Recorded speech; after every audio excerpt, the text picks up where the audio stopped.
ও তার সাথে under display fingerprint sensor. চলো বন্ধুরা এই দুটো ফোনের যে ব্যাটারি আছে সেটার ব্যাপারে জানা যাক। প্রথম আসছি পোকো F7 প্রোতে। পোকো F7 প্রোতে আপনারা পেয়ে যাচ্ছেন 6500 mAh এর ব্যাটারি, যেটা কিনা হতে চলেছে লিথিয়াম আয়ন ব্যাটারি। তার সাথে 90 ওয়াটের চার্জার আপনারা এই ফোনে পেয়ে যাবেন। চলো বন্ধুরা এবার জানা যাক পোকো F7 আলট্রাতে আপনারা কি কি ব্যাটারি পাচ্ছেন। পোকো F7 আলট্রাতে আপনারা পাচ্ছেন 6000 mAh এর ব্যাটারি, তার সাথে হলো 120 ওয়াটের ফাস্ট চার্জ ও বন্ধুরা ওয়্যারলেস চার্জও সাপোর্ট নেবে এই ফোনটা, যেটা হচ্ছে 50 ওয়াট অবধি। চলো বন্ধুরা এই দুটো ফোনের স্পিকারের ব্যাপারে কথা বলা যাক। এই দুটো ফোনে আপনারা পেয়ে যাচ্ছেন স্টেরিও স্পিকার, আর এই দুটো স্পিকারের সাউন্ড ডিজাইনিং স্ন্যাপড্রাগনের থেকেই করা হবে।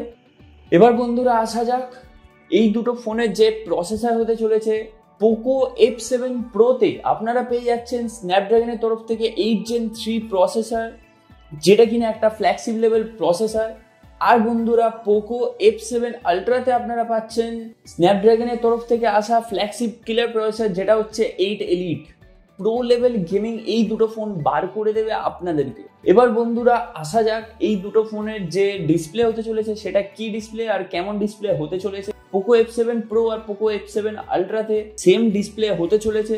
দুটোতেই আপনারা পেয়ে যাচ্ছেন OLED ডিসপ্লে, যেটা কি 68 বিটস এর কালার এই ডিসপ্লে সাপোর্ট করবে। 120 হার্টজ এর ডিসপ্লে সাপোর্ট করতে চলেছে পোকো F7 প্রোতে, আর 144 হার্টজের ডিসপ্লে সাপোর্ট করতে চলেছে পোকো F7 আলট্রা। দুটোতেই আপনারা ডলবি ভিশনের সাপোর্ট পেয়ে যাবেন, তার সাথে HDR10+ এর সাপোর্ট আপনারা দুটো ডিসপ্লেতেই পেয়ে যাচ্ছেন। বন্ধুরা এবার জানা যাক যে এই দুটো ফোনের যে ডিসপ্লে যে ব্রাইটনেস কেমন কি হতে চলেছে। এই দুটো ফোনের যে ব্রাইটনেস হতে চলেছে সেটা হচ্ছে 1800 নিটস থেকে 3200 নিটস অব্দি পিক ব্রাইটনেস আপনারা এই দুটো ফোনে পেয়ে যাবেন। দুটো ফোনের ডিসপ্লে 1.5K রেজলিউশনের ডিসপ্লে পেয়ে যাচ্ছেন আপনারা। তার সাথে প্রোটেকশন আপনারা এই দুটো ডিসপ্লেতে পেয়ে যাবেন কর্নিং গরিলা গ্লাস 7i এর প্রোটেকশন। এই ফোনে যে অ্যান্ড্রয়েড ভার্সন সেটার ব্যাপারে বলা যায় দুখানা ফোনই আপনারা পেয়ে যাচ্ছেন অ্যান্ড্রয়েড ভার্সন 15 সাথে। চলো বন্ধুরা এবার বাড়া যাক ক্যামেরার দিকে। পোকো F7 প্রোতে আপনারা পেয়ে যাচ্ছেন রিয়ার ক্যামেরাতে ডুয়াল রিয়ার ক্যামেরা সাপোর্ট, যেখানে 50 মেগাপিক্সেল আর 50 মেগাপিক্সেলকে সাপোর্ট দিচ্ছে। 8 মেগাপিক্সেলের আলট্রা ওয়াইড একটা ক্যামেরা সেন্সর। পোকো F7 আলট্রাতে পেয়ে যাবেন আপনারা ট্রিপল রিয়ার ক্যামেরা সেটআপ, যেখানে 50+50 প্লাস 32 মেগাপিক্সেলের আলট্রা ওয়াইড সেন্সার।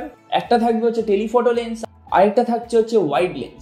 দুখানা ফোনের ক্যামেরাতে আপনারা পেয়ে যাচ্ছেন 4K 60 ও 8K 24 FPS এর রেকর্ডিং। আর বন্ধুরা এবার আসা যাক সেলফিতে দুখানা ফোনেই আপনারা পেয়ে যাচ্ছেন 20 মেগাপিক্সেলের ফ্রন্ট ক্যামেরা ও তার সাথে দুখানা ফোনে 1080p তে রেকর্ডিং 60 FPS অবধি। আর বন্ধুরা দুখানা ফোনেই আপনারা পাচ্ছেন IP68 এর প্রোটেকশন, আর তার সাথে দুখানা সিম লাগানোর সাপোর্ট। বন্ধুরা আপনারা জানাবেন যে আপনাদের এই ফোনটার ব্যাপারে কি মনে হয়, কমেন্ট করবেন। আর ভিডিওটা যদি ভালো লেগে থাকে তাহলে লাইক করবেন। চলো বন্ধুরা এবার ভিডিওটা শেষ করা যাক। Think positive, be positive.